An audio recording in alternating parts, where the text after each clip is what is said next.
ஓசிடினா என்ன அப்படின்னா, இப்போ ஒரு செயல் நம்ம செய்யறோம் அப்படின்னா அந்த செயலை பெர்ஃபெக்டா செய்யணும் அப்படின்ற மாதிரி நம்ம எதிர்பார்ப்போம். அந்த செயல் பெர்ஃபெக்டா இருக்கா அப்படின்றத செக் பண்றதுக்கு திருப்பி ஒரு 10 வாட்டி நம்ம பார்த்தோம் அப்படின்னா அது நம்மளோட டைமையும் அதிகமா எடுக்கும், நம்மளோட அன்றாட வாழ்க்கையும் நம்ம வந்து பாதிக்கும். அதாவது அது பெர்ஃபெக்டா இருக்கா இல்லையான்றது நம்ம திருப்பி செக் பண்றதுல எந்த தப்பும் இல்லை. உதாரணத்துக்கு வீட்டை பூட்டிட்டு நம்ம வெளியில போறோம் அப்படின்னா வீட்டை பூட்டிட்டோமான்னு சொல்லிட்டு பாதி தூரம் வந்ததுக்கப்புறம் திருப்பி பார்ப்போம்.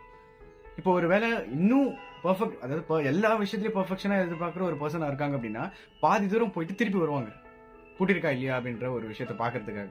அப்போ இதையே ஒரு 10 வாட்டி பண்ணா பெர்ஃபெக்டா இருக்கா, பூட்டிருக்குமான்னு சொல்லிட்டு திருப்பி வந்து பார்த்துட்டு போனா நம்மளோட அன்றாட வாழ்க்கை பாதிக்கப்படும்ல. இது ஒரு வாட்டி 2 வாட்டி இருக்கிற வரைக்கும் எந்த பிரச்சனையுமே இல்லை. இது பல மடங்கு, அதாவது அதிக நம்பர் ஆஃப் டைம்ஸ் நமக்கு இந்த